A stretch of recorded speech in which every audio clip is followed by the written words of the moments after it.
Chapter 16. The Tiger, the Brahmin and the Jackal. Once upon a time, a tiger was caught in a cage. He tried in vain to get out through the bars, and rolled and bit with rage and grief when he failed. A poor Brahmin happened to be passing by. "Let me out of this cage, O pious one!" cried the tiger.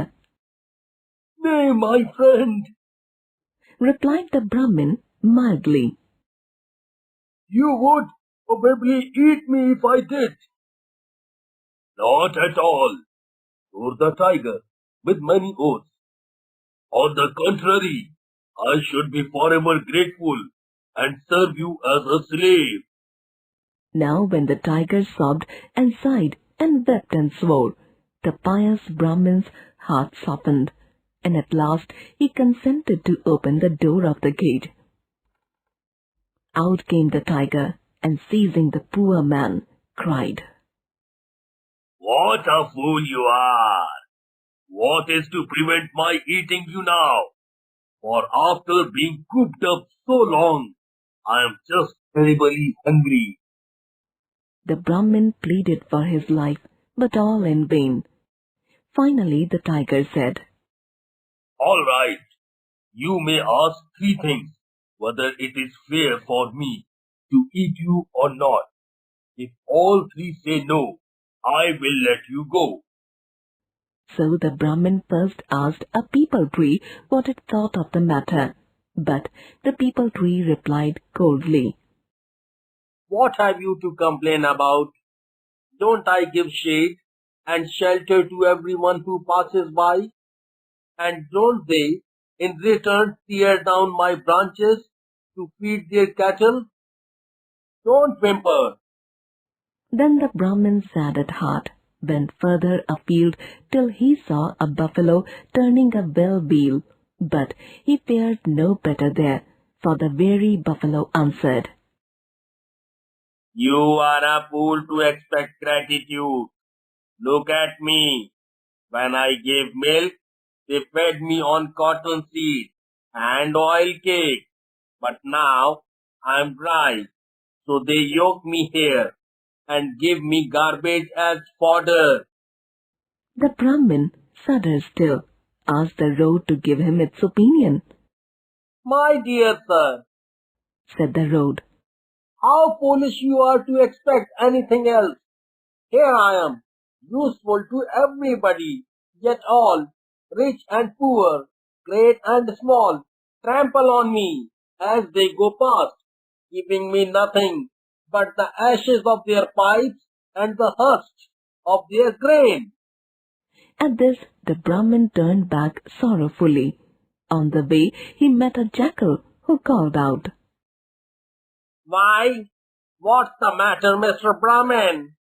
You look as miserable as a fish out of water." The Brahmin told him all that had occurred. "How very confusing," said the jackal. When the Brahmin finished his story, "Would you mind telling me over again? For everything has got so mixed up." The Brahmin told it all over again, but the jackal shook his head in a distracted sort of way, and still could not understand.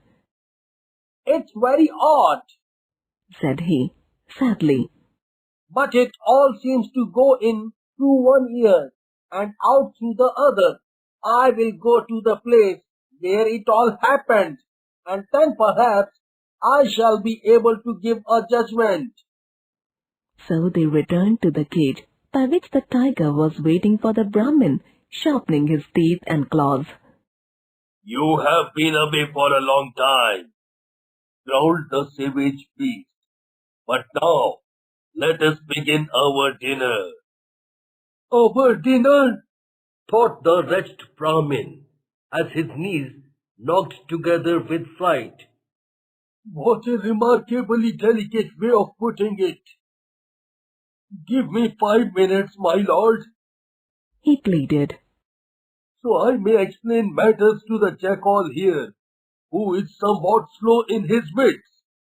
The tiger consented, and the Brahmin began the whole story over again, not missing a single detail, and spinning as long a yarn as possible. "Oh, my poor brain! Oh, my poor brain!" cried the Jackal, wringing his paws. "Let me see. How did it all begin? You were in the cage, and the tiger came walking by." "Ugh! Interrupted the Tiger. What a fool you are! I was in the cage." "Of course," cried the Jackal, pretending to tremble with fright. "Yes, I was in the cage. No, I wasn't. Dear, dear, where are my wits? Let me see. The tiger was in the Brahmin, and the cage came walking by. No, that's not it. Either. Well, don't mind me, but begin your dinner, for I shall never understand." "Yes, you shall," returned the Tiger in a rage at the Jackal's stupidity. "I will make you understand. Look here, I am the tiger." "Yes, my lord." "And that is the Brahmin." "Yes, my lord." "And that is the cage." "Yes, my lord." "And I was in the cage. Do you understand?" "Yes. No, please, my lord." "Well, cried the Tiger impatiently. please, my lord, how did you get in?" "How?